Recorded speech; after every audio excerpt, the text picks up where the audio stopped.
The end. The end. Make sense of that. Where on earth are we now? This season for Arsenal has been a roller coaster of emotions, with being the front runners of the Premier League for 93% of the season to collapsing in the final push for their first league title since the Invincibles. All those comebacks and late winners gone in a flash. Overall, Arsenal's had a great season, but the heartbreak at the end of the campaign will leave a sting for a long time. In this video, I will be talking about the factors that affected Arsenal's title race. If you enjoyed the video, give it a like and subscribe, and let me know, did Arsenal bottle the league?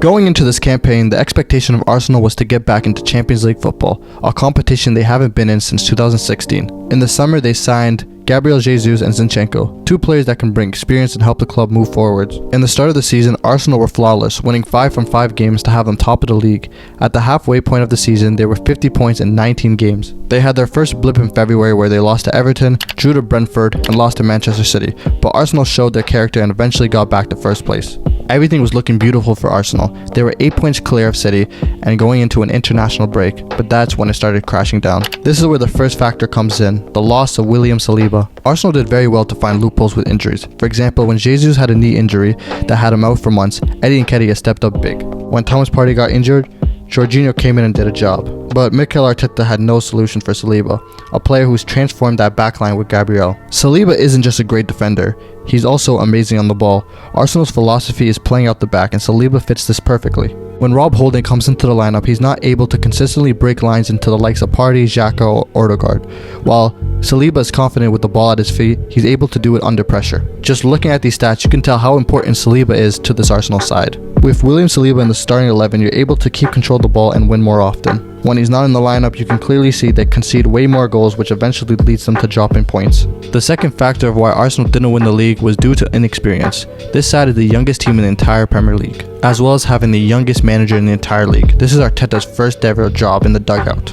You can see at the end of the season that the pressure started to get to them, dropping points to West Ham and Southampton, two teams that were in the relegation fight the entire season. The Arsenal players struggled to remain calm and composed during crucial moments of games, leading to errors or mistakes. For example, Thomas Partey trying to do a flick in his own area, forcing Gabriel to make a rash challenge, or Ramsdale giving the ball away against Southampton in the first 30 seconds of the game. These are poor decision making under pressure. And in a title race, you need to be 100% focused because Manchester City are coming, which is my third point. Manchester City are a super team.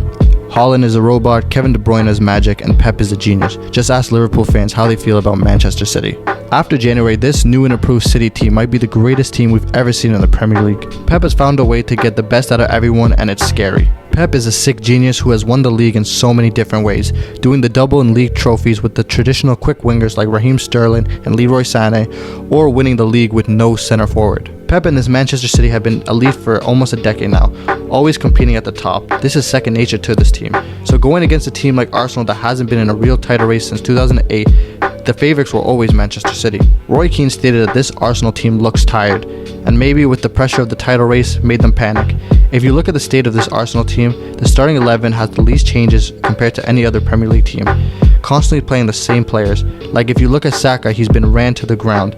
If you look at this Arsenal side, it seems like Arteta can't trust some of these players on the bench. And then when you compare it to City's squad, it's night and day. City has a generational talent in Phil Foden on the bench, a £57 million defender in Laporte, and even a World Cup winning striker in Julian Alvarez on the bench. You know what I believe? I believe Pep gave Arteta Jesus and Zinchenko and gave them a head start to make this league interesting for himself. Overall, Arsenal probably felt the pressure of City being behind them, and with City's experience in these type of situations, City going on that run almost it's impossible to keep up with. Overall, this season has been a success for Arsenal. After years of no Champions League football, they finally have it and they're able to attract better players because of it. In hindsight, this could be the first heartbreak of this young football team in the start of a new dynasty.